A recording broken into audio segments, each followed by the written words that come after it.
En este momento vamos a dar inicio a la segunda videoconferencia de esta mañana, que se denomina Modelos de Negocio del Software Libre, la cual va a ser impartida por Jesús González Barahona, quien es profesor de la Universidad Rey Juan Carlos de Madrid, España, y codirector del Máster en Software Libre.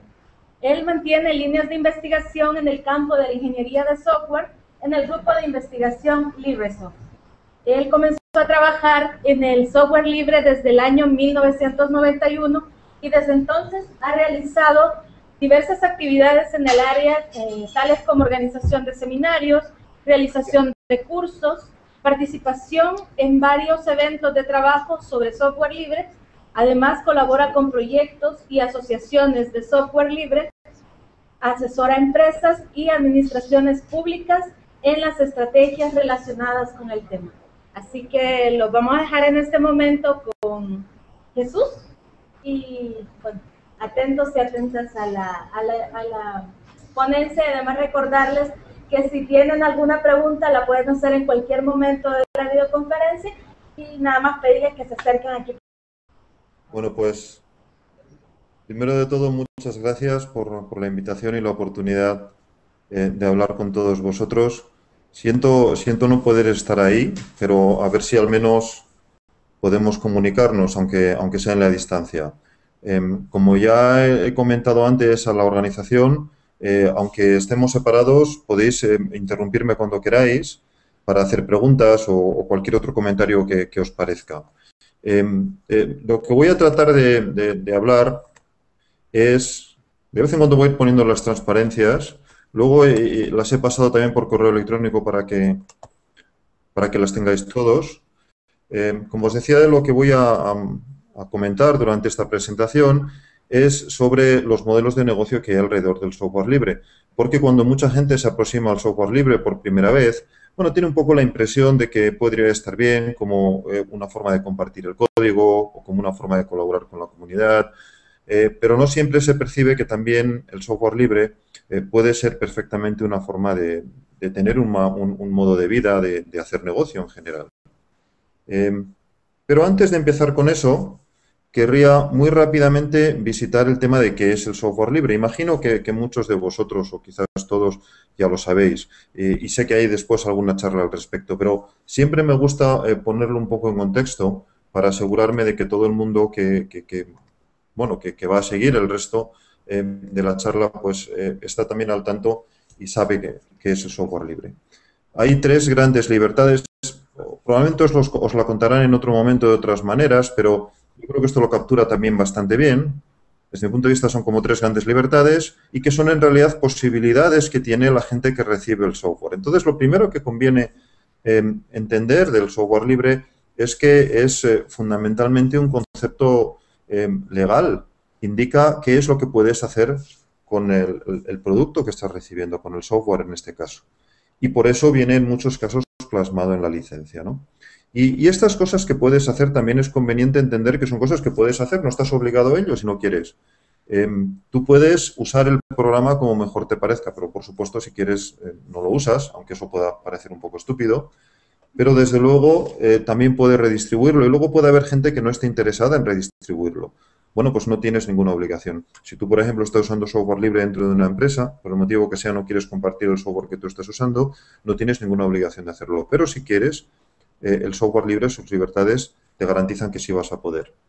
Y también puedes modificarlo. El que puedas modificarlo, desde el punto de vista de los profesionales del software libre, de la gente que se dedica a esto, es realmente muy importante, porque es lo que garantiza que vas a poder conseguir unos niveles de calidad que son muy difíciles de conseguir de otras maneras, por un lado, y por otro lado que vas a poder trabajar realmente con el programa, porque todos sabéis que para poder trabajar realmente con un programa necesito que me den su código fuente, que son un poco como los planos del programa, por así decirlo. Es básico para poder hacer cualquier tipo de modificación.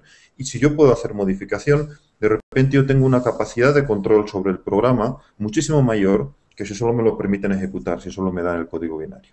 Entonces, resumo, tienes libertad de uso, tienes libertad de redistribución y tienes libertad, la tercera, de modificación. Estas tres libertades juntas operan de una forma muy nueva en el mundo del software. Bueno, no tan nueva porque llevamos ya más de 20 años largos teniendo software libre, pero comparado con el software tradicional, que durante la presentación voy a llamar software privativo, pues operan las tres juntas de una forma muy diferente. En realidad puedes encontrarte otros tipos de programas que tienen alguna de estas libertades o que te garantizan alguna de estas libertades, pero tenerlas las tres juntas solamente se da en el mundo del software libre. Y como decía antes, para que estas libertades se puedan ejercer necesitas el código fuente. Es por lo que en inglés hay mucha gente que se refiere a esto open source software. Bueno, había gente que en inglés no le gustaba esta ambigüedad que tienen en la palabra free, que significa tanto libre como gratuito, y por lo tanto podía llamar a engaño, porque siendo que el software del que estamos hablando es libre, podía haber gente que pudiera entender que se refería a software gratuito simplemente. Entonces acuñaron el término este de open source software para referirse exactamente al software que tiene estas tres libertades. En español, afortunadamente, no tenemos esta ambigüedad y por lo tanto, en toda la charla de hoy hablaré sobre software libre, aunque sin duda vais a encontrar en español muchas veces referencias a software de fuentes abiertas, a software abierto u otras cosas. Pero yo creo que el término software libre captura perfectamente estas libertades y no tiene ninguna ambigüedad relevante. En la transparencia que os estaba mostrando, vuelvo a ella un momento, podéis ver en la parte de abajo un par de URLs que son las dos definiciones clásicas del software libre. De hecho, la primera es la definición clásica del software libre, es la definición de Richard Stallman, ahora en un momento volveremos sobre ella, y describe qué es el software libre. La segunda es la definición de la OSI, de la Open Source Initiative, que define el término Open Source Software. Y en realidad las dos son equivalentes, por eso también querría muy rápidamente mencionar cómo, aunque alguna gente opina o puede decir en algún momento dado que software libre y open source software son dos cosas distintas, en realidad son la misma cosa, aunque bien es cierto que hay dos comunidades diferentes o al menos en parte diferentes, y que hay gente que prefiere llamarse a sí mismo miembro de la comunidad del software libre y hay gente que se prefiere entender a sí mismo como miembro de la comunidad open source. De eso hablaremos en un momento. Paso a la siguiente transparencia, donde me gusta, y es la última que no voy a hablar de negocio, pero me gusta mencionar un poco por qué tenemos el software libre de esta manera, por qué está definido así, por qué no de otra manera. ¿Es esto arbitrario? ¿Alguien se levantó una mañana y dijo, anda, pues tenemos que definir el software libre? En realidad no es casualidad esta definición. Ha sido discutida en la comunidad durante mucho tiempo y ha habido distintos enfoques alrededor de ella. Pero casi todos los enfoques se pueden resumir en dos. Por un lado tenemos la gente o las personas que están en el mundo del software libre y entienden esta definición por motivos fundamentalmente éticos. Simplemente entienden que las cosas deberían ser así. El software es un tipo de información. La información debería ser libre. A las personas tener información nos da capacidades, nos da capacidad de empoderamiento, y el software simplemente es una información más, pero además una información muy especial, porque podríamos decir que es una información que funciona. Es una información, como sabéis, que la pones en un ordenador y hace cosas. Y el hecho de que al ponerla en un ordenador haga cosas, de repente permite todo tipo de posibilidades que antes no teníamos, porque se convierte en herramienta. Entonces hay gente que desde un punto de vista ético simplemente piensa que esta herramienta, que probablemente es una de las herramientas más potentes que hemos tenido nunca en la historia de la humanidad, pues simplemente debería ser un bien de la humanidad y todo el software debería ser libre y ya está. Podríamos llamar a esta la línea ética.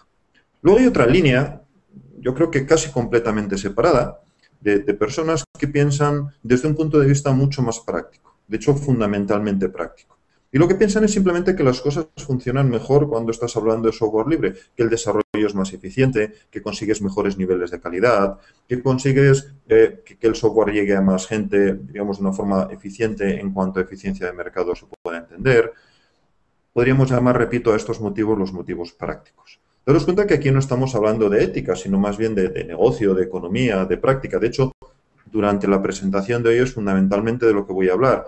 Pero es muy importante recordar que también hay otra comunidad, otra gente que está en esto por motivos éticos. Y de hecho, la mayor parte de las personas pues probablemente estamos por una mezcla de los dos motivos. Porque al fin y al cabo a todos nos gusta pensar que con nuestras acciones pues estamos ayudando éticamente a toda la humanidad y todas estas cosas, pero también la mayor parte de la gente pues al final tiene que pagar facturas a final de mes y tiene que vivir de algo. Entonces probablemente todo el mundo que está en el mundo del software libre tiene algún tipo de combinación entre motivos éticos y motivos prácticos para estar aquí. Lo que es desde mi punto de vista sorprendente, es que en el mundo del software libre los dos motivos estén tan fuertemente relacionados. Porque podemos encontrar como en el mundo del software libre la gente que trabaja por motivos puramente éticos trabaja en colaboración con la gente que está en esto por motivos puramente prácticos. Y colaboran los dos unos con otros sin ningún problema, porque lo que están haciendo al final es software libre y eso es con lo que están de acuerdo, digamos, las dos partes. Entonces te encuentras grandes multinacionales trabajando en software libre. Empresas enormes que lo que buscan es fundamentalmente conseguir cuantos más beneficios mejor. Pero al lado de ellos te encuentras voluntarios, personas individuales que trabajan en ello porque piensan que están colaborando a hacer un mundo mejor. Y repito, están trabajando al final con la misma cosa, con el software libre. No hay tantos otros ámbitos donde te encuentres lo mismo.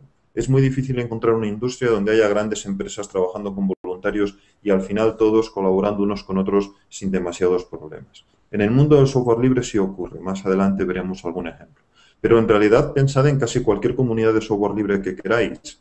Prácticamente siempre en ella vas a encontrar voluntarios, la gente que está trabajando allí porque quiere, porque le da la gana, porque piensa que está haciendo las cosas que debe, y empresas que están ganando dinero con ello y que en muchos casos están fundamentalmente porque están ganando dinero.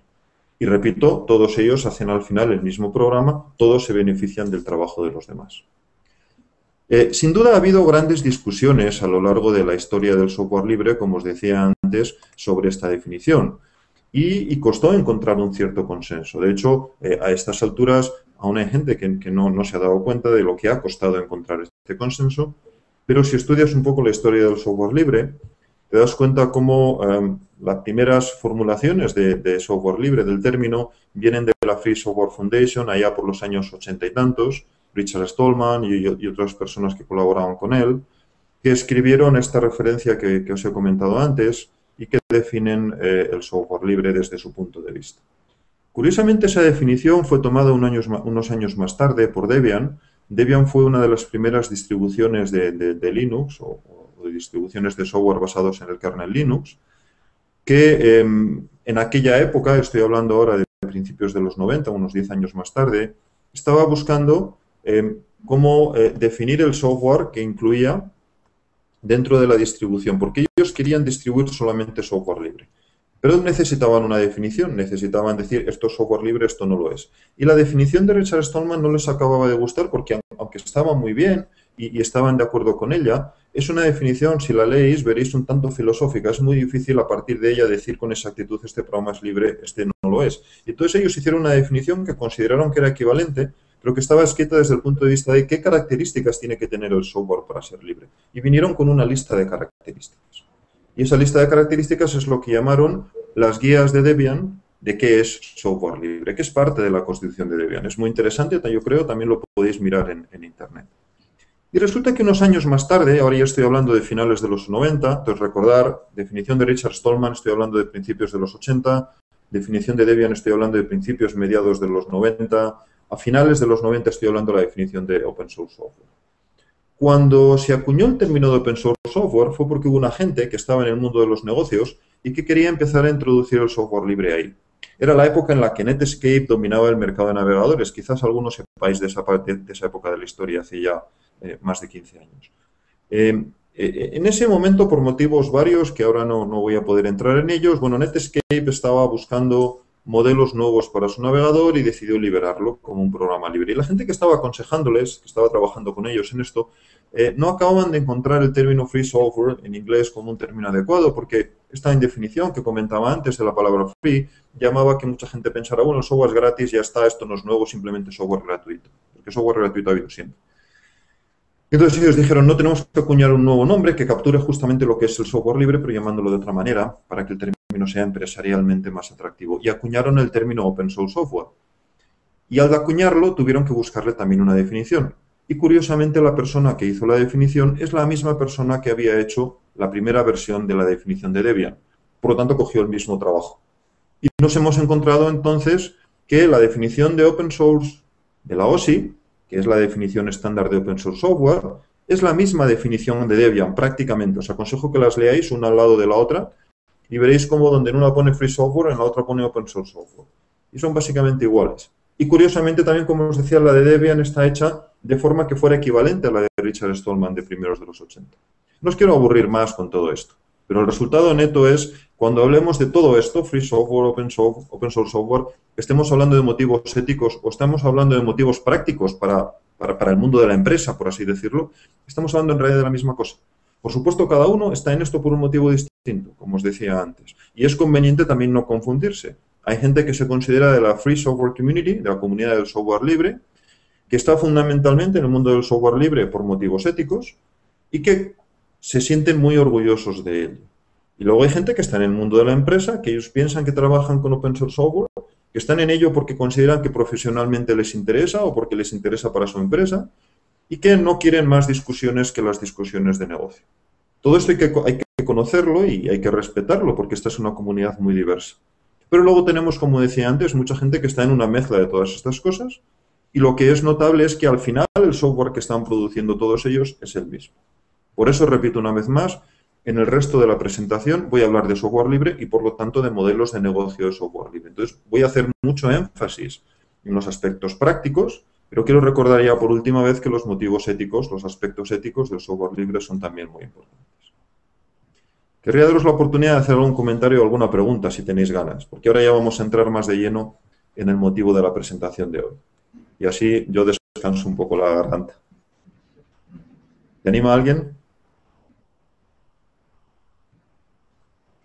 No tengo aquí pizarra para sacaros como hago con mis alumnos, pero...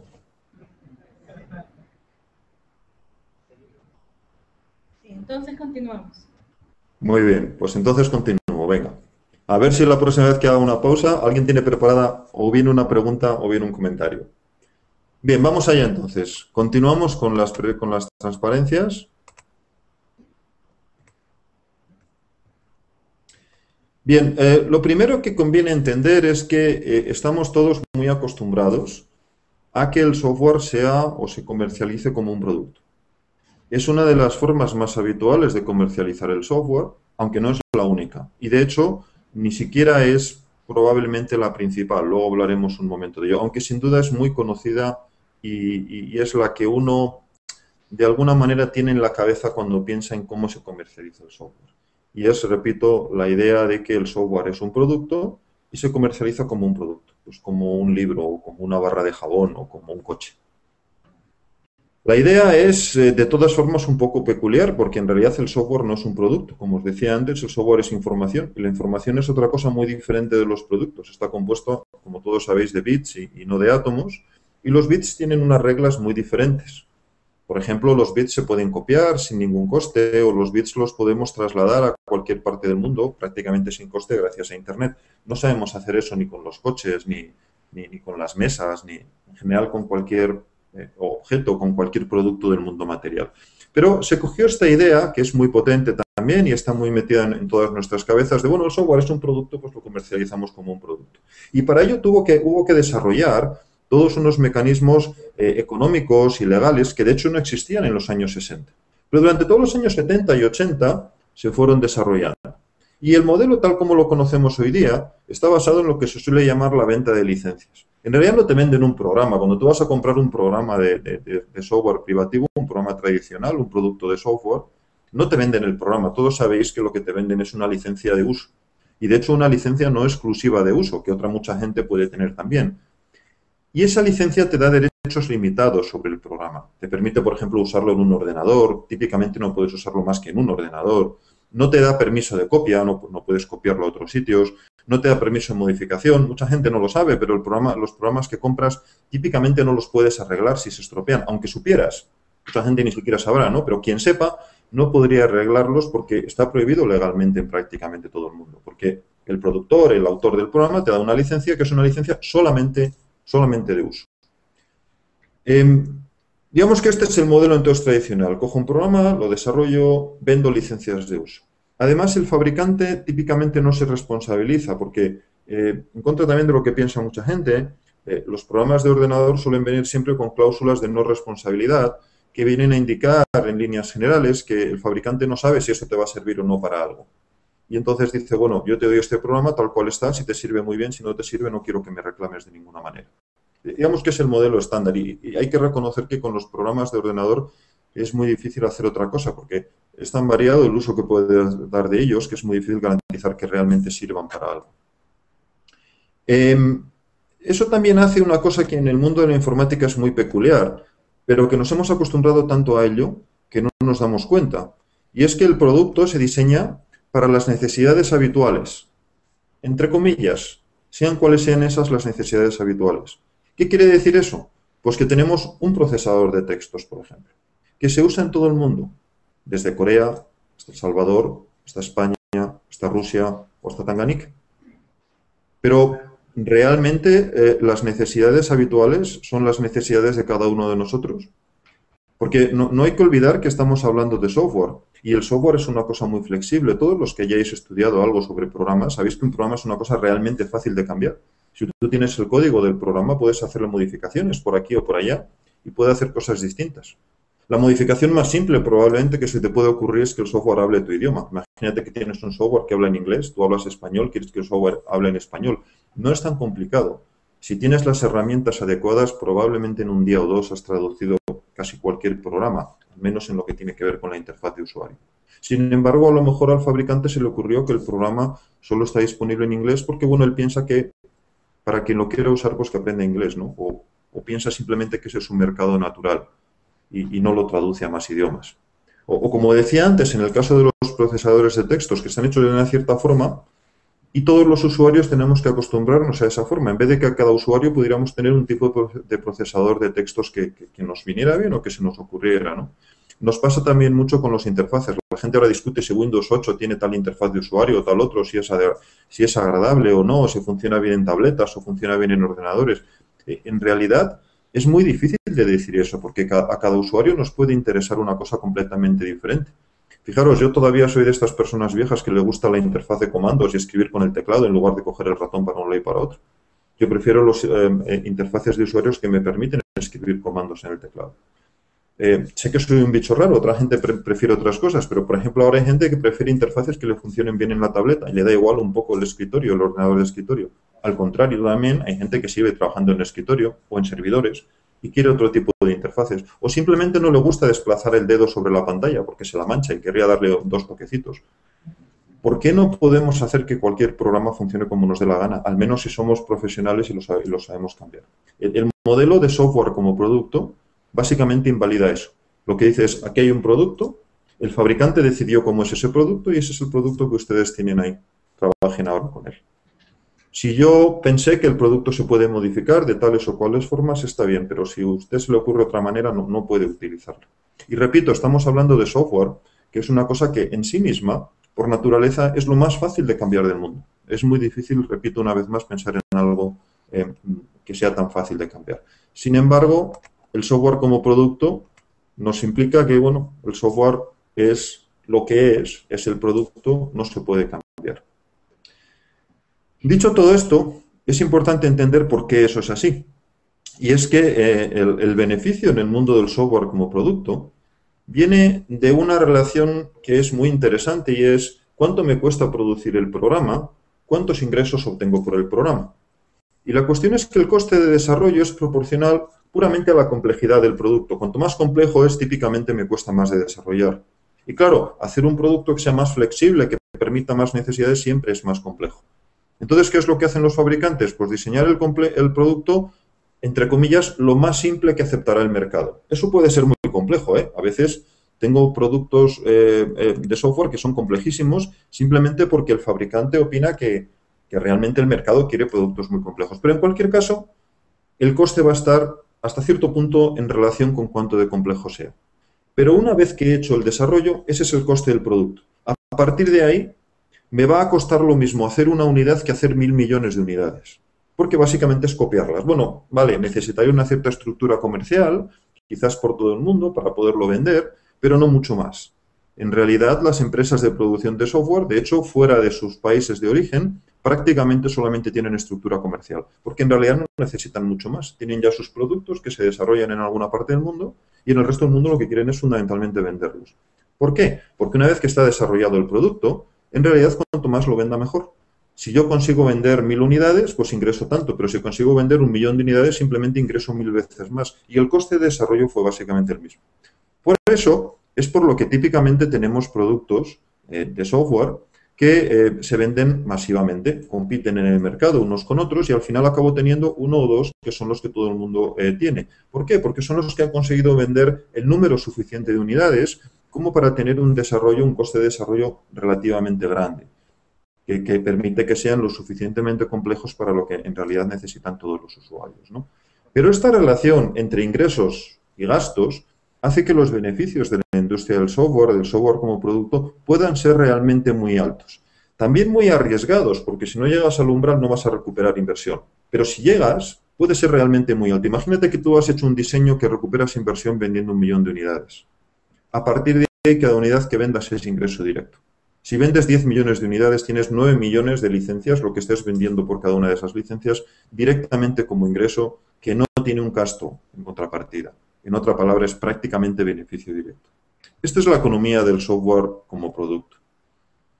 Y por último, ya, para terminar, como consecuencia de todo esto que estoy comentando, al final el fabricante tiene monopolio sobre ese producto. Si el producto es exitoso, todo el mundo lo va a utilizar. Eso es natural. En informática todos queremos utilizar los mismos productos. Hay muchos motivos para ello. El principal probablemente es que todos queremos utilizar lo que tiene la gente que tenemos alrededor, la gente que conocemos, porque nos lo están recomendando, porque nos están explicando cómo funciona, porque nos están ayudando.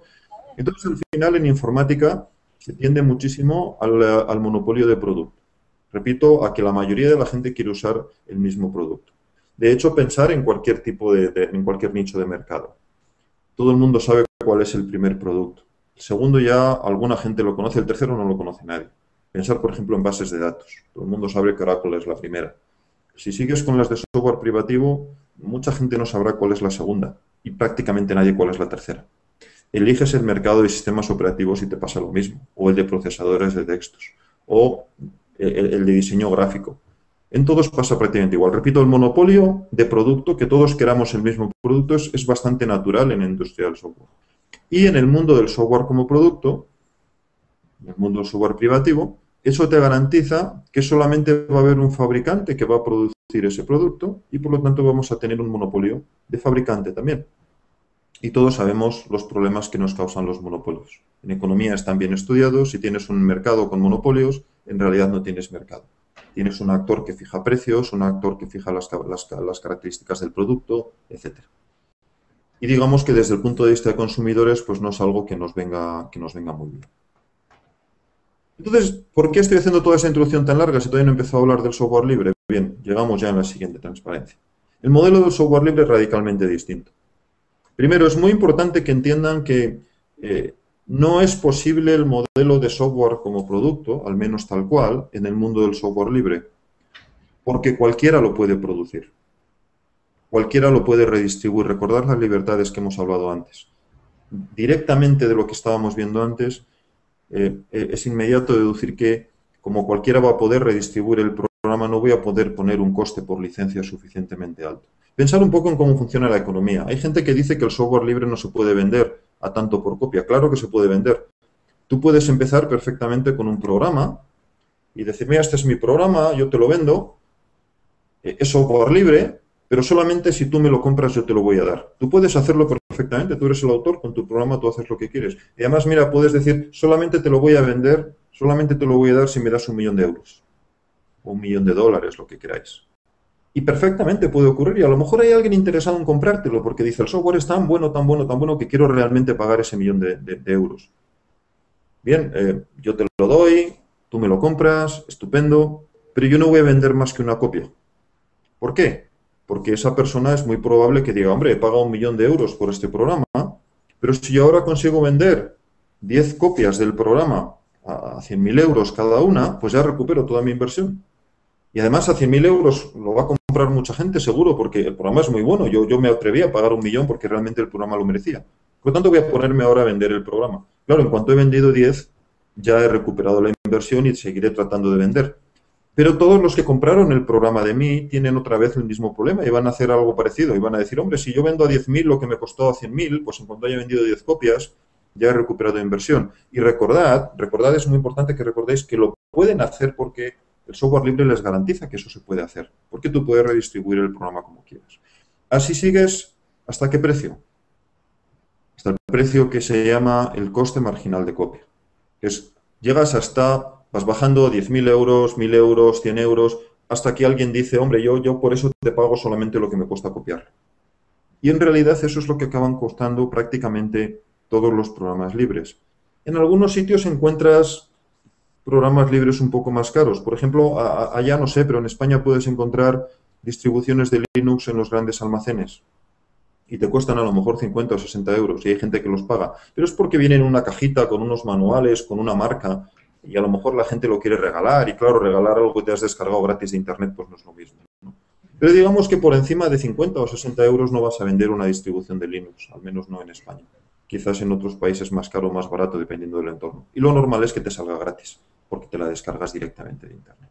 Por lo tanto, el modelo de software como producto no funciona bien con el software libre. Y debido a ello, mucha gente piensa, es imposible el modelo de negocio de ningún tipo con el software libre.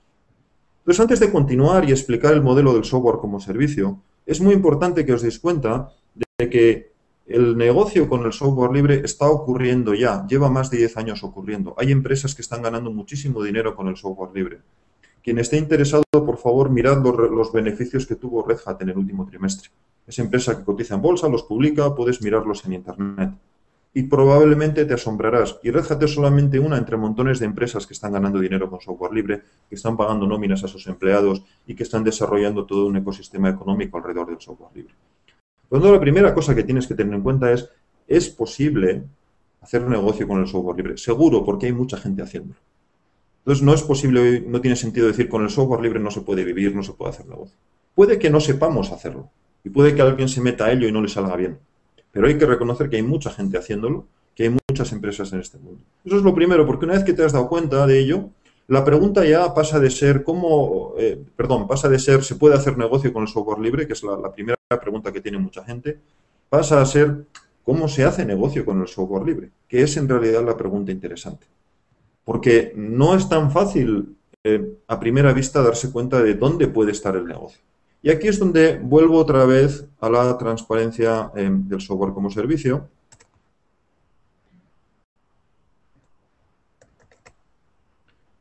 Y comento otra vez cómo el software como producto no es una buena idea, pero hay mucho software privativo y no privativo que se lleva comercializando como software como servicio muchas veces.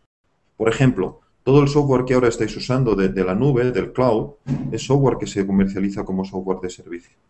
En realidad es un software que tú no adquieres directamente, o no es importante si lo has adquirido o no, lo importante es que te da un servicio alrededor de él. El software libre funciona en gran medida de esa forma. Repito, no es un modelo nuevo, porque es un modelo que ya ha ocurrido muchas veces antes en la industria de la informática, pero con el software libre es el modelo más habitual.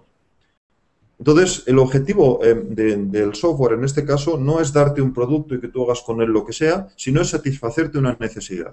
¿Os acordáis aquello que decía antes de que en el caso del software como producto, el fabricante se desentiende y más bien te da un producto ahí y te dice, haz con él lo que puedas, si te funciona muy bien, si no también, pues la idea aquí es, en lugar de desentenderme, va a ser justamente al contrario. Mi modelo de negocio va a ser satisfacer tus necesidades. Yo voy a ganar dinero si tú estás contento.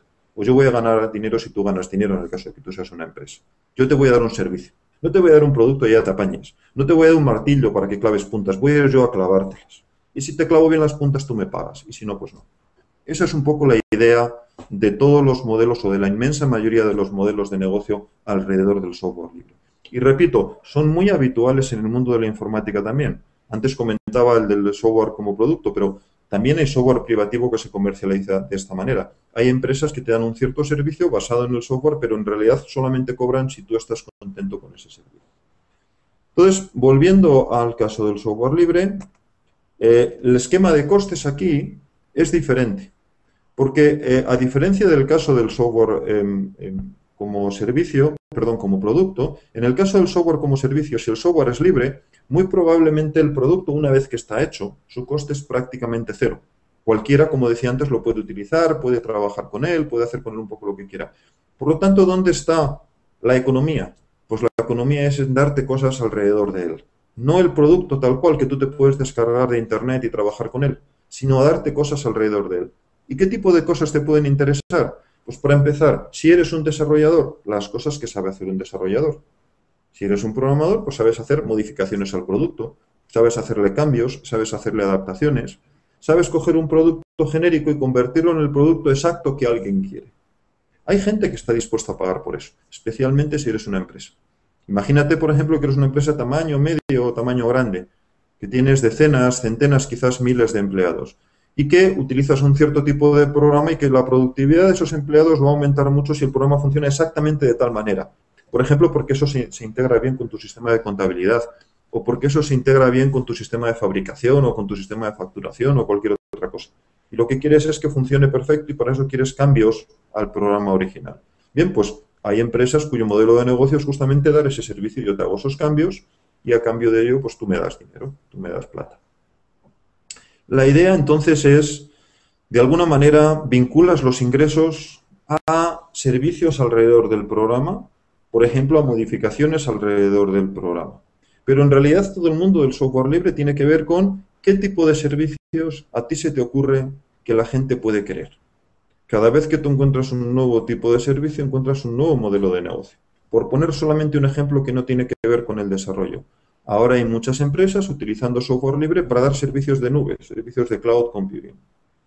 Daros cuenta que para esas empresas el software libre les sale muy barato o casi gratis y sus clientes aprecian no el que les den el programa, sino el que le den el acceso al programa pues con todas las facilidades que ese programa dan para hacer exactamente lo que ellos quieren que se haga. Desde el punto de vista del programa, además, cada vez que hay empresas alrededor de ese programa ganando dinero con sus clientes, resulta que el programa se va a desarrollar más, porque todas esas empresas van a tener interés en que el programa se desarrolle. Más adelante os voy a hablar de una plataforma que ahora está muy interesante desde el punto de vista de negocio, que es OpenStack. ¿Cuántos en la sala habéis oído hablar de OpenStack? Basta con que levantéis la mano. Es para ver que nadie se ha dormido todavía. ¿Cuántos le oís hablar? Bueno, pues unos cuantos veo que levantan la mano. Los que no habéis oído hablar de OpenStack deberíais salir corriendo ahora mismo, ir a buscar un internet donde os podéis conectar y buscar OpenStack corriendo.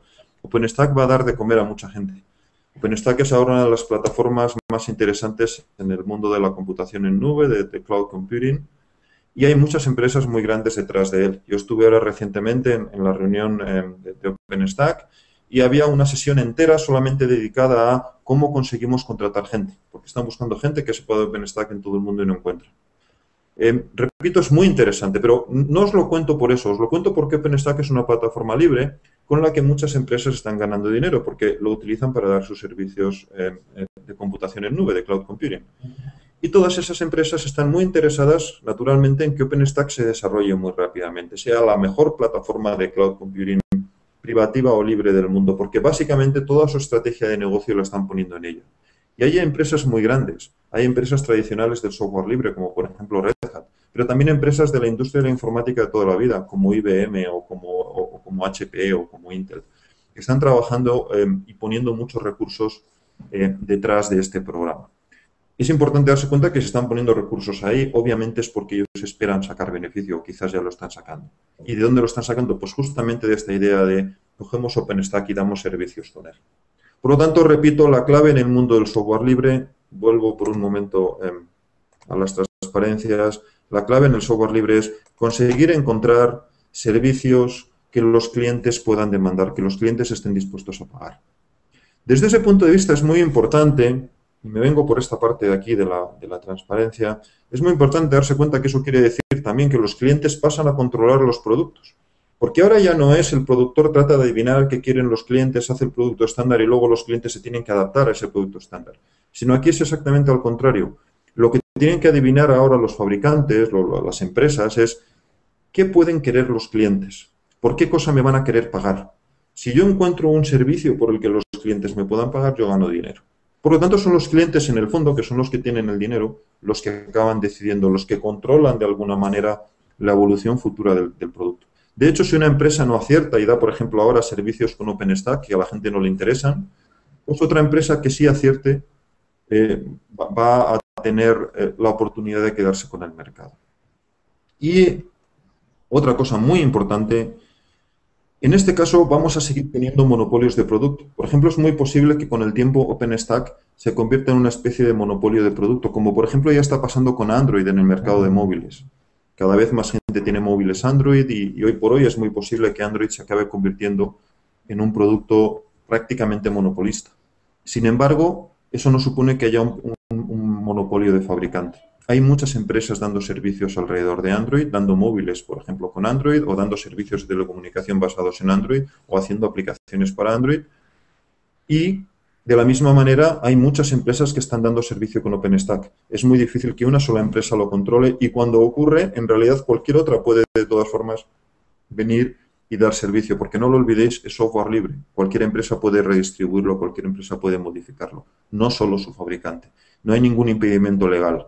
De otras maneras, el mercado libre es realmente libre. Cualquier actor pequeño o grande puede entrar en él y tratar de competir. Y ojo, tratar de competir con el mismo producto que todo el mundo tiene. Porque en el mundo de la informática es muy difícil entrar con un producto nuevo que nadie conoce, por muy bueno que sea. Sin embargo, tú aquí puedes entrar y competir con el mismo producto que tiene todo el mundo. Si alguien de los que estáis en la sala quiere hacer un teléfono móvil con Android, puede hacerlo. Yo conozco gente aquí en Madrid que lo ha hecho, por ejemplo, y no son ninguna multinacional. Simplemente tienes el código ahí, necesitas ingeniería, necesitas saber hacerlo, y eso es algo que puede ocurrir en cualquier parte del mundo. El resto es pues tener una buena cadena de suministros y no mucho más. Con eso puedes producir un móvil o una tableta Android sin ningún requisito más. Si quieres hacer lo mismo con Windows o con macOS, necesitas un acuerdo con el fabricante. Y el fabricante puede darte ese acuerdo, ¿no? Puede cobrarte lo que quiera por él o simplemente decirle, mira, no me interesa tener un acuerdo contigo. No me interesa de ninguna manera que tú lo hagas. Y ya está. Y no lo puedes hacer. Repito que aquí el hecho de que no haya un monopolio de fabricante, desde el punto de vista económico, es muy, muy fácil. Es muy, muy importante. Ahora sí querría alguna pregunta, por favor. Es más que nada por poder seguir hablando, ¿no? ¿Dónde tienen preguntas? Comentarios, si queréis, insultos valen también. Les pedimos que se acerquen porque tenemos un problemita con el audio. Entonces, si nos alejamos tanto, no va a escuchar. Bueno, lo mismo alguien puede repetir la pregunta y ya está. Pero aquí ya se animaron y ya vienen corriendo. Ah, estupendo, muy bien, me alegro.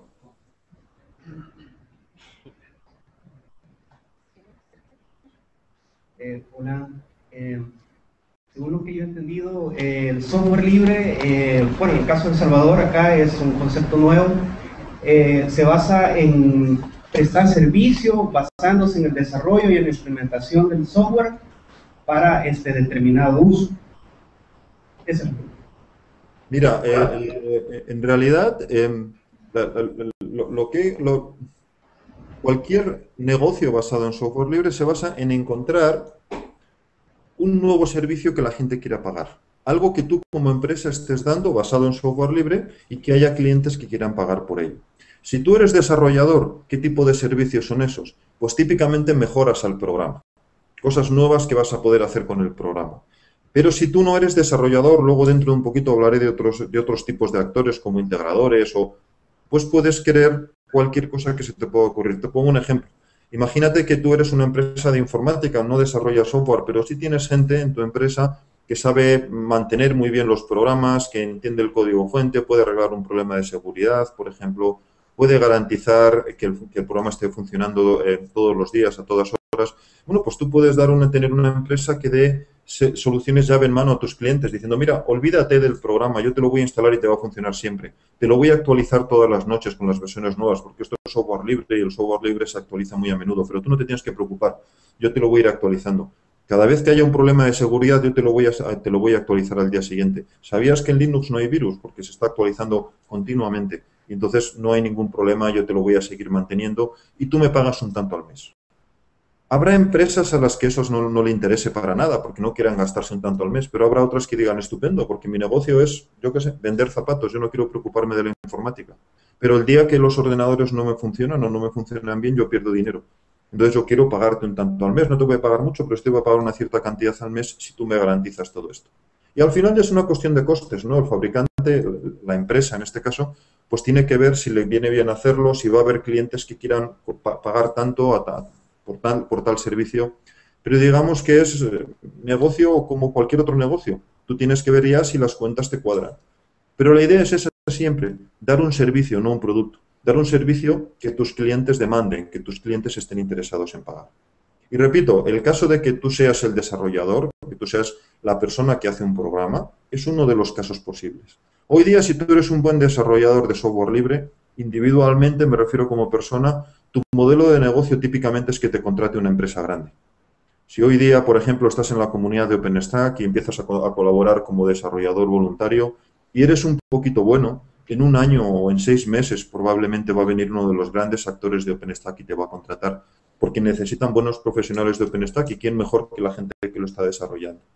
De hecho, yo siempre les comento a mis estudiantes cuando van terminando el grado, siempre les digo, métete en un proyecto de software libre, empieza a colaborar en él. Es una de las mejores formas que vas a tener de mostrar a quien te quiera contratar que eres de verdad alguien que sabe desarrollar, no solamente alguien que pasó por una universidad, que eso lo ha hecho todo el mundo. Eres alguien que además sabe desarrollar, lo has demostrado durante 6 meses, durante un año, tu código está ahí, lo puede ver la gente. Desde luego tienes que poner tu trabajo y tienes que ser bueno en ello, pero si te gusta, si sabes hacerlo, irás además aprendiendo con el tiempo. Ahora voy a hablar un poquito más sobre ello. Bien, si os parece, y salvo que haya algún otro comentario o pregunta, paso a la siguiente. Tenemos otra pregunta. Ah, perfecto, muy bien, por favor. Sí, tenemos 2 o 3 preguntitas más. Ah, muy bien. Hola, buenos días. Yo tengo una pregunta. Usted mencionó de OpenStack. Lo que quisiera saber cuáles son los servicios que están buscando la empresa privada para hacer que funcione. No te entendí la pregunta. ¿Puedes repetir? Lo que me quiero decir es que cuáles son los servicios que está ofreciendo OpenStack para que las empresas privadas estén ayudando. Mira, OpenStack ahora mismo se está utilizando fundamentalmente en 2 tipos de entornos, ¿no? Por un lado, en lo que se suele llamar la nube pública, el cloud público, que es cuando una empresa da servicios a otras empresas o usuarios individuales. Entonces, hay empresas como, por ejemplo, quizás conozcáis Rackspace. Rackspace es uno de los mayores proveedores ahora de servicios en nube y está proporcionando servicios basados en su software. El que utiliza es OpenStack, básicamente. Pero luego además se está utilizando mucho para lo que se suele llamar la nube dentro de la empresa, el Enterprise Computing el servicio de Cloud Computing dentro de la empresa. Las empresas que en lugar de subcontratar el cloud hacia afuera, lo están haciendo dentro. Por ejemplo, imagínate un gran banco que dice, mira, yo tengo un montón de servicios de informática dentro de mi banco, yo no quiero contratar con otra empresa, yo quiero montar mi propia nube. Entonces, en esos casos, OpenStack es casi la mejor solución, o quizás, entre comillas, casi la única, porque contratar una solución privativa típicamente te sale caro. Y lo que es difícil hoy es encontrar una empresa que no esté vinculada con OpenStack. Por favor, os animo a que entréis cuando tengáis un rato en openstack.org y miréis las empresas que están vinculadas. Pero ya digo, los 2 tipos de negocios son fundamentalmente estos. Ahora bien, hay que entender también que alrededor de todo ello pues está generando todo un ecosistema de negocios. Hay empresas que venden cualquier tipo de servicios para ello. Por ejemplo, hay empresas que se están especializando en hacer desarrollos específicos de OpenStack, porque OpenStack todavía es una plataforma en desarrollo. Empezó hace 2 años y medio o algo así. Con lo cual, en realidad, es una plataforma muy poco madura todavía y hay muchas oportunidades de hacer cosas nuevas en ella. Entonces, hay empresas que se están especializando justamente en hacer cosas de ese estilo, a veces pagadas por terceras empresas que tienen interés en ellas y a veces simplemente porque tienen la necesidad ellas mismas y lo que quieren es meterlo dentro de la plataforma OpenStack para que luego se mantenga conjuntamente por todos ellos. Pero es difícil resumir en pocas palabras porque el movimiento es realmente muy grande. Ojo, y tampoco querría centrar en OpenStack. OpenStack simplemente es el ejemplo que he mencionado porque he estado recientemente ahora en su reunión anual, pero hay muchos más casos de este estilo que podéis encontrar en Internet. Si tenéis luego interés podemos continuar discutiendo esto ya en electrónico, pero hay muchos otros casos. Creo que había algún comentario más o alguna pregunta más.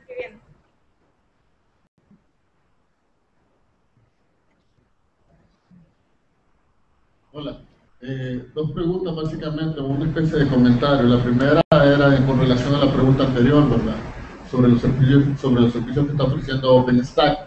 Leí un poquito que SUSE Cloud se está metiendo en este rollo de dar este tipo de servicios, pero no me quedaba muy claro el tema de qué tipo de servicios específicos son los que está ofreciendo, si son bancos de datos en la web o tiene que ver con generación, no sé, de algún tipo de información o servicios libres completamente, ¿verdad? Y el otro tema o la otra pregunta, comentario es que tú hablamos un poquito sobre la empresa, ¿no? Red Hat. los tipos de servicios y cómo se está beneficiando en este caso, ¿verdad? Entendemos de que Red Hat, su fuerte es el tema de servidores. Sin embargo, cuando tú hablabas, los beneficios que ellos están capturando, son específicamente en base al soporte y desarrollo de las aplicaciones, o en sí como tal los servidores, o se está vendiendo algún producto en base a eso. Muchas gracias. Mira, con respecto al primer tema, primero es conveniente entender que OpenStack por sí misma no está proporcionando servicios, porque OpenStack es la comunidad. Si te vas al sitio openstack.org, lo que vas a encontrar es la información de la comunidad de empresas que están desarrollando OpenStack.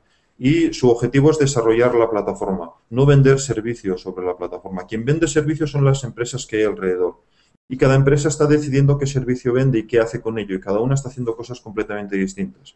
Hay empresas como Rackspace que lo que te da es básicamente máquinas virtuales en Internet para que tú trabajes con ellas. Servicios muy parecidos a los que da, por ejemplo, Amazon, que te permite montar máquinas virtuales en la red y luego gestionarlas de forma dinámica y cosas por el estilo.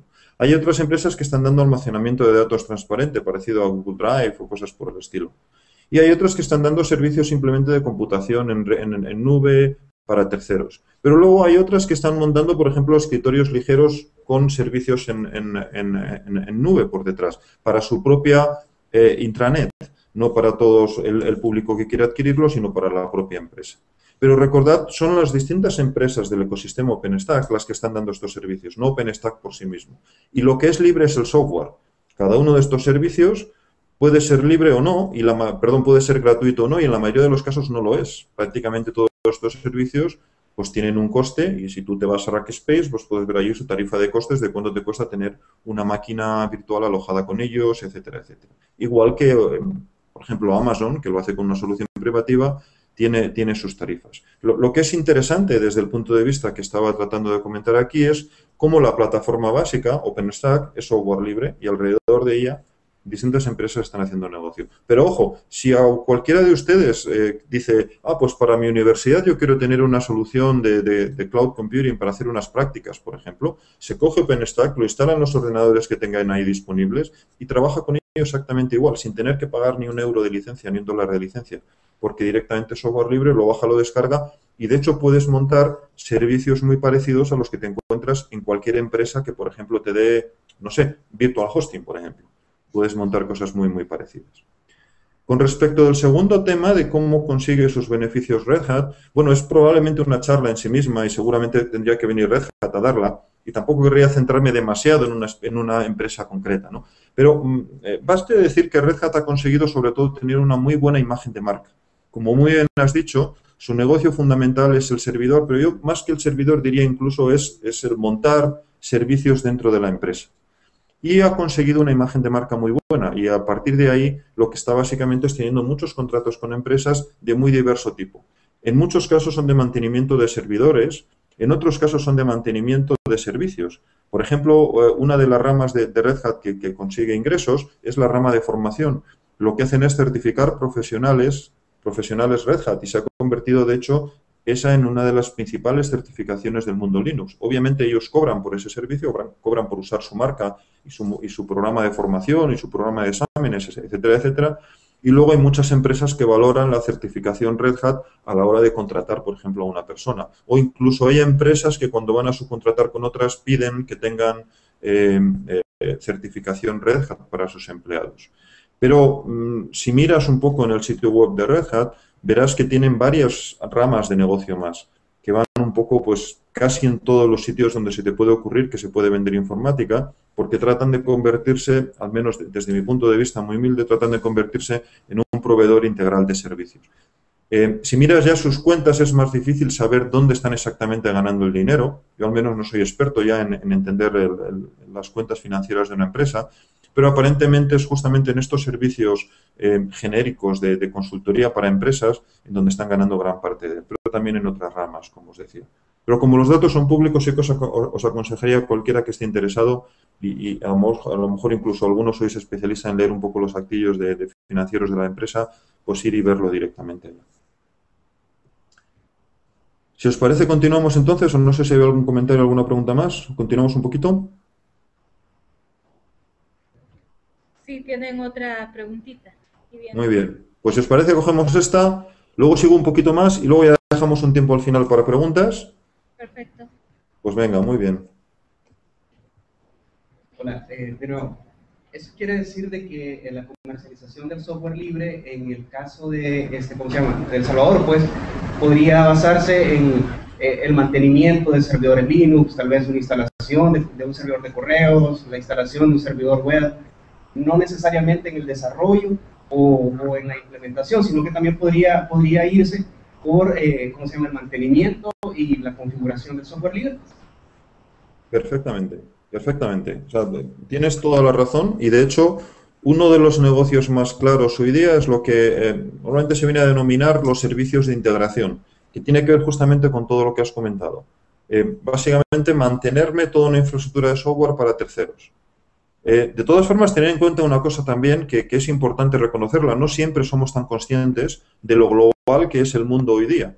A veces cuando uno, por ejemplo, está en El Salvador y está pensando en qué modelos de negocio puedo tener aquí, uno piensa en modelos de negocio locales. Y está bien, porque estoy seguro de que hay muchos modelos de negocio locales, por ejemplo, basados en el mantenimiento y en el mantenimiento desatendido, etcétera, etcétera, que son muy interesantes para empresas de El Salvador. Pero desde El Salvador puedes dar en muchos casos servicios globales sin demasiados problemas, incluyendo, por ejemplo, servicios de desarrollo. Porque quizás alguien pueda pensar, bueno, en El Salvador no va a haber empresas que realmente quieran pagar el desarrollo.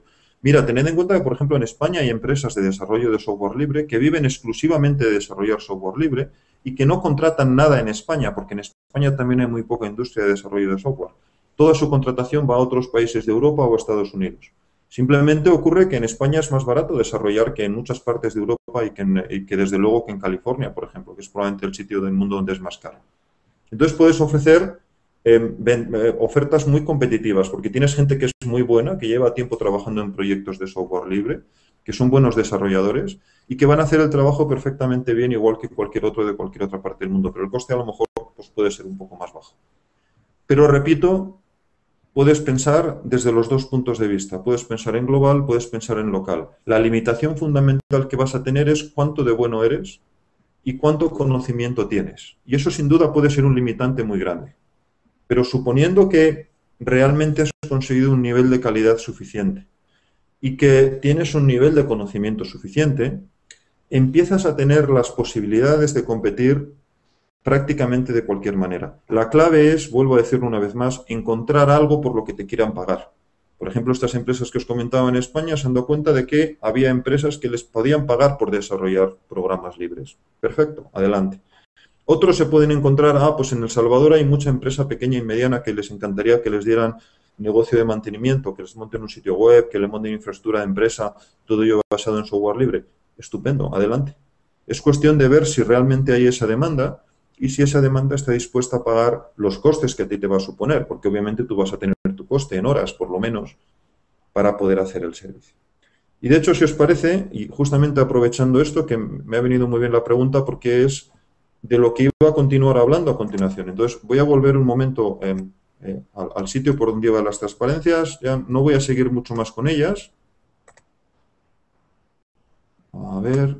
Bueno, íbamos por aquí. Entonces, quería justamente comentar como una de las principales características que tiene el software libre. Una vez que tú has entendido este asunto de lo que tengo que hacer es encontrar un servicio que pueda tener clientes dispuestos a pagar por él, es importante darte cuenta de algunas ventajas nuevas porque las reglas han cambiado completamente. Hay cosas que antes desde El Salvador o quizás desde España era imposible hacer y que ahora, sin embargo, empieza a ser posible. Por ejemplo, ahora puedes competir aunque seas pequeño. Si realmente eres bueno, puedes competir con gente muy grande. Pensar en Linux. Linux como sistema operativo. Ha estado compitiendo durante muchos años Linux, o si quieres el combinado GNU Linux, las herramientas libres alrededor de Linux, con los mayores fabricantes de software del mundo. Y en algunos casos, como en Android, habiendo ganado la batalla, al menos por ahora, en el sentido de que ahora mismo hay más base instalada en móviles de Android que en ninguna otra cosa. Y no lo olvidéis, Android por debajo lo que tiene es un kernel de Linux con las utilidades clásicas de GNU. Es un sistema GNU Linux muy parecido a lo que te puedes encontrar en un escritorio. Luego con una pila que ha desarrollado Google por encima, que es también software libre. Pero siendo pequeño, puedes conseguir entrar en mercados en los que antes era imposible que entraras. Segundo, muy importante también para los países que básicamente no somos California, que no estamos donde se está desarrollando todo, y es que puedes adquirir tecnología a punta de una forma relativamente barata y mucho más fácil que nunca antes en la historia de la informática. Si alguno de vosotros, por ejemplo, os interesa OpenStack, como decía antes, y se pone un poco a aprender su tecnología y no digo ya desarrollar con él, a aprender cómo funciona, a montar, por ejemplo, unas cuantas máquinas con OpenStack, dar sobre ellas servicios de virtualización, etcétera, está trabajando con tecnología a punta. Está trabajando con software tan bueno como cualquier otro software que pueda haber ahora en el mundo para hacer eso. Si a alguno de ustedes, por ejemplo, les interesa el mundo de los navegadores web, y dice, a mí me gustaría trabajar ahí, me gustaría hacer cosas en ese mundo y demás, puede coger WebKit o puede coger Firefox, que ahora mismo tiene una cuota de mercado de más del 50% combinados. Los dos son libres y los dos son tecnología punta. Puedes entender perfectamente cómo es una máquina de JavaScript o puedes ver cómo es un render de HTML o puedes ver el mejor del mundo ahora, que probablemente sea el de WebKit, y puedes entenderlo de arriba abajo y puedes trabajar en ese ámbito. Y puedes adquirir toda esa tecnología para una empresa o para ti personalmente como modelo de negocio personal. Esta capacidad de adquirir conocimiento y de adquirir tecnología es completamente nueva en la industria de la informática. Lo puedes hacer casi solo por Internet, con comunidades que además te van a apoyar en ello. Porque si tú tienes la oportunidad de entrar a trabajar con ellos, te vas a encontrar gente que en muchos casos te va a ayudar. Ojo, es gente que ellos mismos son gente muy buena trabajando y digamos que no van a admitir cualquier tipo de pregunta, por supuesto, pero si tú realmente te preocupas por hacer tu trabajo y te pones a ello y, digamos, haces tus deberes, vas a encontrar gente que va a estar muy interesada también en colaborar contigo. Puedes, por otro lado, reutilizar mucho código. Cuando hablábamos antes del mantenimiento, a mí me gusta mucho hablar de los negocios basados en la integración de programas. Porque en el mundo de software libre puedes utilizar programas muy interesantes de muchos sitios, simplemente viendo pues cuál es el mejor programa que hay ahora libre para gestión de impresoras. Te lo descargas, trabajas con él. ¿Cuál es el mejor programa de cloud computing? Pues este me lo descargo, trabajo con él. Y ahora los combino y, por ejemplo, tengo un servicio de impresión en la nube, porque los he combinado y he hecho yo el desarrollo de mezclar los dos. Pero has reutilizado muchísimo código y puedes centrarte en la pequeña parte que a ti realmente te resulta interesante. También puedes aprovechar en gran medida el trabajo de tu competencia, porque puedes estar trabajando con lo que estás haciendo con ellos. Puedes coger lo que hace una empresa que también hace software libre y trabaja contigo, pero ojo que ellos van a poder hacer también algo muy parecido contigo mismo. Voy a volver a poner un momento la transparencia. También puedes conseguir mucha colaboración porque puede venir terceras personas que quieran trabajar contigo y que quieran colaborar contigo. También vas a poder conseguir un canal de distribución. Pensad, por ejemplo, hoy lo que supone que un programa libre entre en la distribución de Ubuntu. Ubuntu es hoy día la distribución de GNU Linux que más se utiliza en el mundo. Entonces, si tú tienes un programa libre que entra en Ubuntu, de repente tienes un mercado potencial de millones de usuarios que utilizan Ubuntu. Claro, tienes que tener un buen programa para que entre en Ubuntu, pero si tienes un buen programa, tienes posibilidades reales de que entre en Ubuntu. Y por último, es relativamente fácil convertir tu aplicación en una aplicación de referencia. Si ahora encuentras un dominio donde no se ha hecho nunca antes una aplicación suficientemente buena y vas tú y la haces y tu aplicación es libre, mucha gente la va a empezar a mirar porque es gratis, me la bajo de la red, empiezo a trabajar con ella. Pero también desarrolladores van a empezar a mirarla, van a empezar a ver cómo está hecha, van probablemente a contribuir con mejoras. De hecho, así es como empezó en gran medida el proyecto que os comentaba antes, OpenStack, pero así es como empezó Linux hace 20 años. Recordad por un momento la historia de Linux, que es muy interesante. Un estudiante finlandés en segundo de informática se pone a hacer un kernel de un sistema operativo, Linux Torvalds, y se pone a hacerlo y un año después tiene un grupo ya de decenas de programadores colaborando con él y un par de años después hay empresas empezando a colaborar con él y trabajando en su kernel y en las utilidades alrededor de él. Y 2 o 3 años después se ha convertido en el sistema operativo líder dentro del mundo del software libre. Y bueno, el resto es historia, la conocéis ya.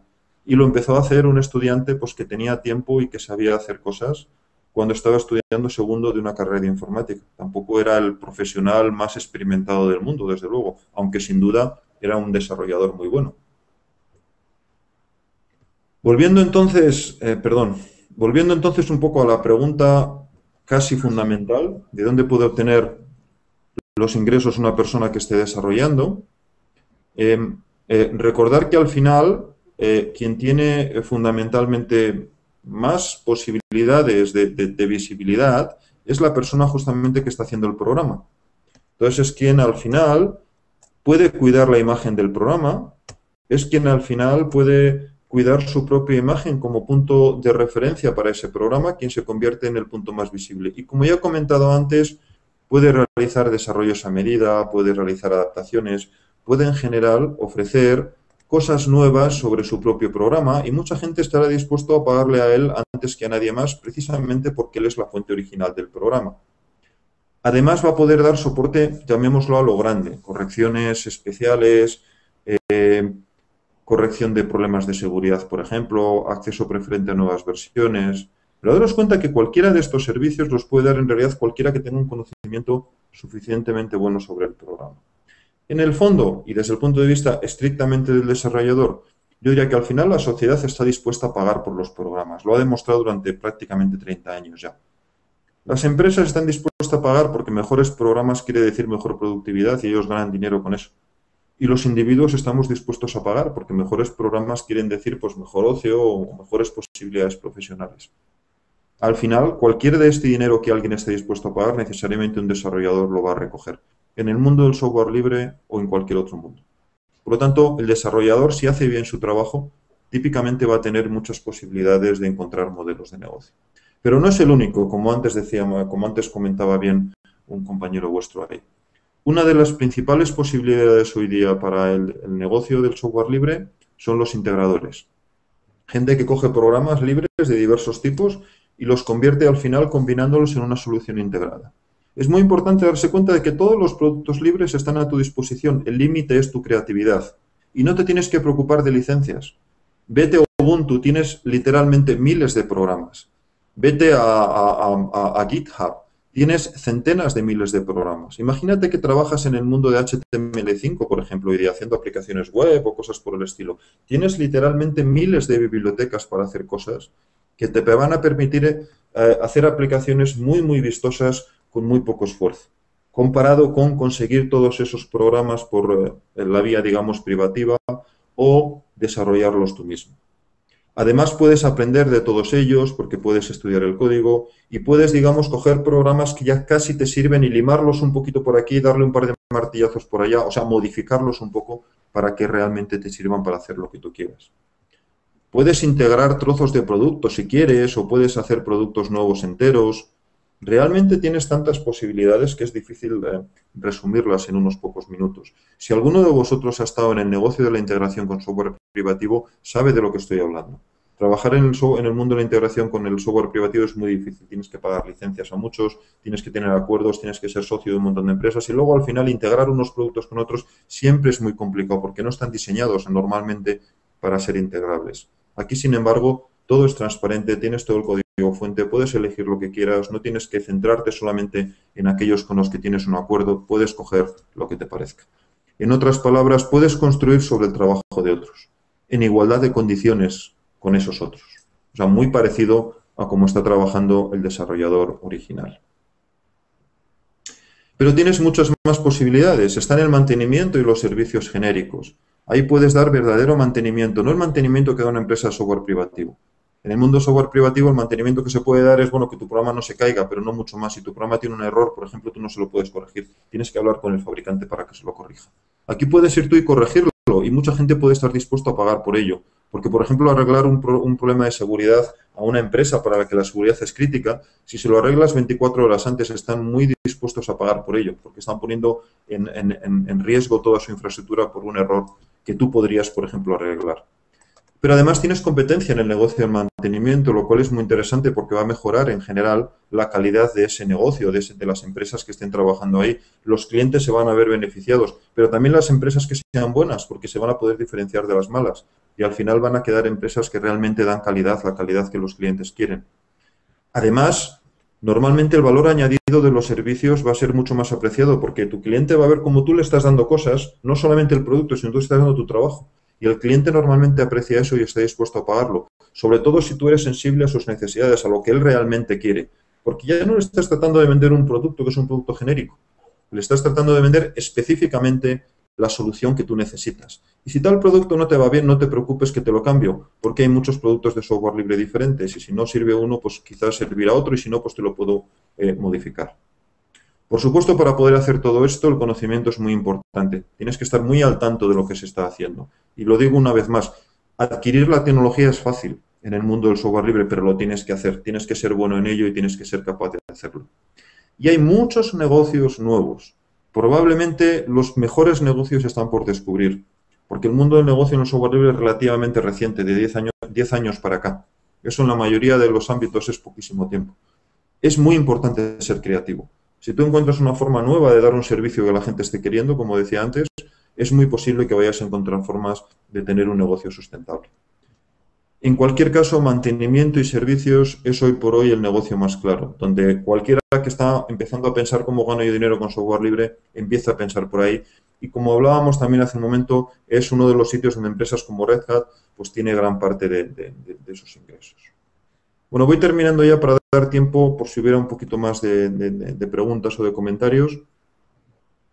Hay muchos otros servicios nuevos, como os decía antes, solamente por mencionar algunos. Garantía para servicios informáticos. Yo te garantizo que tu servicio va a funcionar 24 horas al día, 365 días al año, y si no te voy a pagar yo tal cantidad o te voy a descontar tanto, como tienes todo el software y lo conoces, lo puedes hacer. Con software que no conoces, o sea, con software privativo, ese tipo de cosas no lo puedes hacer. Inspección y certificación para terceros. Hay ahora empresas que están empezando a decir, yo miro el programa que tú vas a usar y veo si está bien o no. Por ejemplo, tu empresa quiere usar OpenStack, pero no se fía de que sea bueno desde el punto de vista de seguridad. Vale, yo te lo miro, te voy a cobrar un tanto, pero yo te hago una auditoría de seguridad del programa y la puedo hacer completa porque es software libre, puedo mirarlo de arriba abajo, no te tienes que fiar del fabricante. Yo te voy a decir si está bien o está mal. Gestión de proyectos libres para terceros. Modelos basados en vender cosas, por ejemplo, en vender imagen, en gran medida es el modelo de Red Hat, como comentaba antes, o sistemas desatendidos, que también hemos mencionado ya, donde el cliente simplemente quiere un servicio informático que le funcione y le da igual cómo lo hagas, qué productos utilices, lo que él quiere es poder trabajar todos los días. Como estoy diciendo todo el rato, me da la impresión de que hoy por hoy la creatividad es el límite fundamental. Bueno, termino ya con esta transparencia, salvo una final que tengo de presentaciones. ¿Hay alguna más? Estoy poniendo un segundo. ¿Hay alguna más en el juego que le voy a pasar a la organización? Que imagino que lo colgarán por algún sitio. Pero voy a dejarlo ya con esta. El software libre se está convirtiendo en una oportunidad nueva para la colaboración, hasta el punto de que nos encontramos empresas que compiten en el mercado, pero que colaboran en proyectos libres. Se están convirtiendo también en una forma de colaborar sin tener que tener acuerdos. Os voy a poner dos ejemplos. Uno es OpenStack, del que ya he hablado. Si recordáis los nombres de las empresas que os he mencionado antes, prácticamente todas ellas son competidoras en el mismo mercado. Todas quieren dar soluciones muy similares unas a otras. Y sin embargo están colaborando en el mismo proyecto. Sus desarrolladores, sus ingenieros, están trabajando en el mismo proyecto y están echándolo a andar juntas. Están encontrando una forma al final de compartir costes de desarrollo, lo cual es muy importante para ellas porque están minimizando, están reduciendo sus costes de desarrollo, pero a la vez consiguiendo un producto de una gran calidad. Esto es nuevo. Hace unos años no había formas de que esto se pudiera hacer. El caso de WebKit, que he mencionado también, es también un caso muy interesante y más que lo va a ser durante los próximos meses. WebKit es un proyecto libre que es el origen de los principales navegadores que hay hoy en Internet. Por un lado es el origen de los navegadores de Apple. Safari o el navegador de iOS están basados en WebKit. Aunque ni Safari ni iOS son software libre, eso es solamente porque WebKit lo permite, porque tiene un tipo de licencia que puede distribuirse después como software privativo. Pero originalmente WebKit era un producto de Apple, un desarrollo de Apple que Apple decidió en un momento dado hacer libre. Bueno, en realidad viene de KDE y algunas otras cosas, pero por saltarme parte de la historia. La parte interesante es que cuando Apple decidió que WebKit fuera libre y siguió sacando de sus principales navegadores, una empresa como Google empezó a trabajar también en WebKit. Y unos años después, Google anunció Chromium y Chromium estaba basado en WebKit. Y luego sacó el navegador para Android y también estaba basado en WebKit.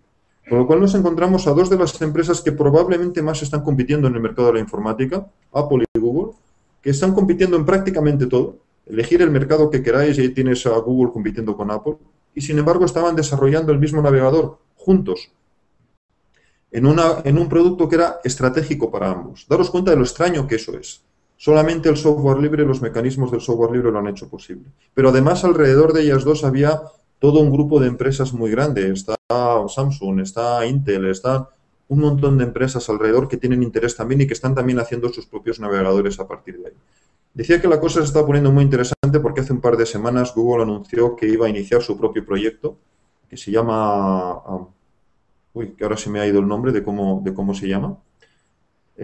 Blink, perdón, se llama Blink, que va a estar también basado en WebKit, pero que van a desarrollar por separado. Y vamos a ver en los próximos meses qué va a ocurrir, porque ahora vamos a tener dos productos libres muy parecidos compitiendo, WebKit y Blink, y ahora las empresas que antes estaban en WebKit, una están diciendo que se van a Blink con Google, otras están diciendo que se van a seguir en WebKit con Apple. En cualquier caso, es muy interesante lo que está ocurriendo y todo está ocurriendo ahí en abierto. Tú te puedes ir al sitio de WebKit o al sitio de Blink ahora y ver su código fuente y entender cómo se están haciendo, como decía antes, los principales navegadores. Bueno, ya para terminar, y ahora ya de verdad, después de tanto anuncio, me voy a saltar, como os decía, alguna transparencia. Me voy a ir directamente a unas pequeñas conclusiones. En realidad, como veis, el hay conclusiones lo tengo entre interrogaciones, porque lo razonable es que cada uno de ustedes saquéis vuestras propias conclusiones. Hoy día no es algo discutible que se pueda hacer negocio alrededor del software libre. Hay montones de empresas y montones de personas viviendo del software libre. Sin embargo, obviamente sigue siendo una pregunta abierta para cada uno, individualmente, ¿cómo puedo yo vivir del software libre si eso te interesa? Tanto individualmente como si quieres hacer un negocio o hacer una empresa. Entonces, básicamente tienes que partir de que hacer un negocio o hacerte un modelo de vida pues es complicado en cualquier caso y tienes que tomar tus decisiones. Pero yo diría, si eres joven y te interesa un modelo de vida personal, de trabajar en el mundo del software libre, lo mejor que puedes hacer es conocer muy bien un proyecto o un grupo de proyectos libres. Probablemente no te va a faltar el trabajo. Si lo que quieres es montar una empresa o un negocio empresarial o un servicio directo, lo más razonable probablemente es que pienses qué servicio podría dar yo que no se esté dando ahora gracias al software libre, donde el producto me va a salir gratis y yo puedo trabajar en ofrecer servicio alrededor de él. En cualquier caso, es importante darse cuenta de que hoy por hoy el software libre es un campo de muchísima innovación. Es probablemente uno de los sitios donde más innovación estamos teniendo en toda la industria de prácticamente cualquier tipo y desde luego dentro de la industria de la informática. Por lo tanto, también es un mundo donde las cosas se mueven muy rápido. Tienes que estar muy al día, si no te vas a quedar viejo muy rápidamente. Por ejemplo, si alguno de ustedes ha visto una distribución de Linux de hace un par de años, que se olvide de lo que vio. Hoy son casi completamente diferentes. Tienes que volver a mirarlas, evaluarlas. Y eso es bueno y es malo. Es bueno porque se van desarrollando a toda velocidad, cada vez tienen más calidad, están al punto tecnológico, etcétera. Pero es malo porque tienes que estar como profesional aprendiendo continuamente. No te puedes quedar con lo que aprendí hace 5 años y tratar de vivir de ello. Es imposible. Es un mundo muy competitivo desde ese punto de vista. No olvidar también que los ingresos están al final ligados a las necesidades de los clientes. Si consigo satisfacer necesidades de clientes, podré tener ingresos. Y quizás la pregunta que todavía queda abierta ahora y que es, yo creo que muy interesante, es el software libre a largo plazo, estoy hablando ya en los próximos 5 o 10 años, ¿es un modelo que se va a autosostener? ¿Es un modelo que va a seguir siendo tan competitivo como el del software privativo? En otras palabras, como os decía antes, hoy más de la mitad de los navegadores web que hay en el mundo, por ejemplo, son software libre. Lo van a seguir, o están basados, perdón, en software libre. ¿Lo van a seguir siendo dentro de 10 años? ¿La principal solución de cloud computing dentro de 5 o 10 años va a estar basada en software libre? Eso es lo que todavía no sabemos. Sabemos que hasta el pasado ha habido muchos desarrollos, muchas cosas, pero todavía no sabemos si a nivel global realmente el software libre se va a convertir en el momento mayoritario, en lo que todo el mundo usa. Pero podría ser que sí. Estamos en los últimos 10 años, llevamos, y quizás en los próximos años se vaya a solucionar esto, en uno de esos momentos donde toda la industria cambia de paradigma, donde de repente las cosas empiezan a ser de otra manera. Hasta ahora el software libre era una cosa un poco de la esquina y una cosa un poco extraña. Pero ahora de repente se está convirtiendo en lo que hace todo el mundo. ¿Va a seguir siendo así en los próximos años? ¿Está completamente cambiando la forma como la industria del software organiza su producción? Hay gente que opina que sí. Pero en cualquier caso es una apuesta muy interesante. Bien, la última transparencia ya que no voy a comentar son solamente algunas referencias para quien quiera continuar más, algunos artículos que he escrito que hablan un poco sobre este tema, un curso sobre software libre para el que tenga interés en tener una visión más completa, el máster que tenemos en mi universidad y 2 referencias clásicas de libros en inglés sobre software libre. Bueno, el primero está también traducido en español. Esto es todo lo que yo quería comentaros. No sé si tenemos todavía tiempo para alguna pregunta o algún comentario, o si ya tenéis ganas o ya nada más que queréis salir a comer. Yo ya en un poquito ceno, pero vosotros creo que os vais a comer ahora. Bueno, vamos a... ¿Alguien tiene algún comentario, pregunta? Solo una manita. ¿Alguna? Entonces, cerramos. Bueno, aparentemente, Jesús, ¿no hay más preguntas? Ah, ¿cómo no? Por ahí tienes una. No te quieren dejar ir. Y que ya tarde, ya tienes sueño. Ya más bien que tendréis ganas de ir a comer, yo creo. Bueno, yo creo que para todos ha sido importante esta charla. Nosotros prácticamente estamos empezando con el tema, aunque ya hemos visto con las ponencias anteriores y con la tuya, Jesús, de que esto no es tan nuevo como nosotros nos imaginábamos. Las oportunidades de negocio que se nos pueden abrir va a depender de lo que todos y cada uno de nosotros nos propongamos, del conocimiento que querramos adquirir. Y a mí me surge una idea y una pregunta a la vez sobre cuando nosotros hemos logrado desarrollar un software que puede ponerse a disposición de muchas personas para su uso. ¿Qué sugerencias tienes tú para poder ir como capitalizando todas las mejoras que van haciendo otros desarrolladores sobre el software y cómo se hace esa distribución para las personas a las que ya les hemos facilitado el uso del software original que se ha tenido? O sea, ¿qué experiencias tienes tú? ¿Cómo se puede lograr hacer? Un poco para tenerlo de una manera ordenada y para ver que el uso que ya están haciendo algunas empresas o otras personas no se quebrante o no les afecte, sino que sea un poco para sumar más facilidades y más ventajas en los negocios que ellos realizan. Bueno, muchas gracias por tus comentarios al principio. Efectivamente estoy convencido de que estamos en un momento muy bueno para entrar en general en el mundo del software libre y desde luego los que se den cuenta antes van a tener una ventaja competitiva porque antes o después mucha gente que ahora ni ha oído hablar todavía de él va a entrar con seguridad en el mundo del software libre. Como os decía antes, ahora mucha gente lleva software libre en su bolsillo porque tiene un móvil que es básicamente software libre y ni siquiera lo sabe. En los próximos años vamos a ir encontrando eso por todas partes, ¿no? Entonces estoy absolutamente convencido de que si ahí tenéis las mismas posibilidades que en cualquier parte del mundo, eso sí, si consigues, digamos, el nivel de conocimiento adecuado, los conocimientos mínimos y la tecnología mínima para hacerlo, pero que se pueden adquirir. Es cuestión, en gran medida, pues de tener el contexto adecuado primero y si lo consigues, bueno, ya como siempre, no esfuerzo personal. Pero la segunda parte es muy interesante. Ahora os digo, me tenéis que invitar a otra charla, porque es básicamente una hora lo que suelo tardar en explicar eso. Pero yo diría que si tú haces un buen programa de software libre, lo que tienes que conseguir sobre todo es mantenerte como el punto focal de información sobre ese programa. O sea, desde el punto de vista muy práctico, yo hoy lo pondría rápidamente en Internet, en GitHub o en algún sitio donde la gente lo pueda ver. Le prepararé una página web razonable, no necesariamente muy bonita, pero razonable, que explique los casos de uso que tú conozcas. Pondría una lista de correo para que la gente me pueda hacer preguntas, pueda hacer comentarios entre ellos y se puedan poner en contacto porque ahí es donde van a venir la gente que lo esté usando, por ejemplo, empresarialmente y me van a poder preguntar. Hoy día, ya sabéis, es habitual, me abro una cuenta de Twitter, trato de mandar cosas, haría un blog donde trataría de explicar un poco cómo va funcionando, además de tener un buen producto. Y desde luego sería muy importante, si el producto, por ejemplo, es un producto para GNU Linux, pues tratar de que entrara en alguna de las distribuciones. Por ejemplo, es muy habitual hoy día tratar que entre en Debian. Si entra en Debian, tiene muchas posibilidades de después pasar a otras distribuciones. Y eso normalmente quiere decir interesar a un desarrollador de Debian en él.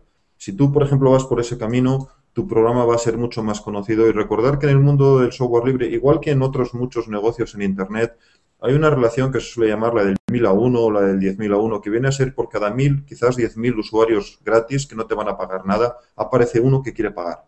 Claro, con esos números puedes decir, claro, tengo que tener 10.000 usuarios y solamente me va a pagar uno. Efectivamente, eso puede ser muy poco, pero imagínate que consigues 10 millones de usuarios. De repente las cuentas empiezan a salir. Imagínate que consigues 100 millones. Esas cosas son posibles. Y de esas economías de escala es de donde vienen en muchos casos las posibilidades de realmente ganarse la vida como desarrollador. Eso no quiere decir que ni mucho menos todo el mundo lo vaya a conseguir, pero yo diría que al menos consigue siempre una cierta ventaja competitiva con respecto de cualquiera que no pudo hacer. Pero ya digo, me tenéis que invitar a otra charla y os comento con detalle, ¿no? De todas formas, si hay interés, estaba poniendo ahora de nuevo la primera página de la presentación, porque ahí tenéis mi dirección y me podéis enviar quien queráis mensajes de correo electrónico preguntando. Yo os doy más documentación o os envío las transparencias si no tenéis acceso a ellas de otra manera. Y siento no poder ser mucho más detallado, pero es que si no, ya digo, me podía estar una hora hablando del tema y no os dejaba comer. Muchas gracias a todos por la oportunidad de hablar y bueno, os estoy viendo ahí por no haberos ido corriendo a los 10 minutos ni nada. Bueno, que se escuche esta manera, ¿verdad? Un aplauso para eso.